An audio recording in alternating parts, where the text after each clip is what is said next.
And 3 other overseas raiders arrived today to complete the foreign assault on the 1994 race. As Peter Donegan reports, the quartet took no harm from the long flight and went into immediate quarantine at Sandown.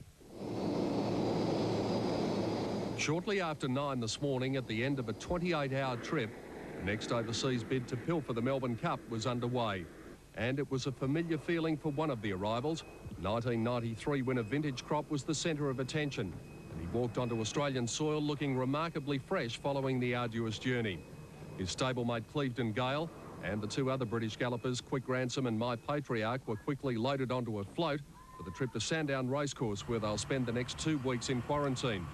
Dermot Weld's assistant trainer David Phillips said Vintage Crop travelled well and issued a warning to all his hopeful Cup rivals. He's the same horse that he was last year, but he comes to himself this time of the year.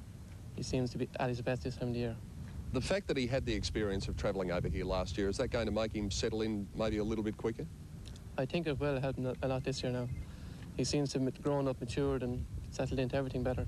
The big chestnut was allowed a quick pick to stretch the legs this afternoon, and while he was joined by Clivedon, Gail and Quick Ransom, My Patriarch was in the hands of the farrier. It's possible that he may start in the Geelong Cup, to be run on the day his quarantine finishes. Veterinary surgeon Dr. Hugh Miller says the horses should have no problems acclimatising. By the end of the 14 days, they'll be on Australian feed and water. And in fact, at the end of the 14 days, they are more or less free to mix with the Australian horse population.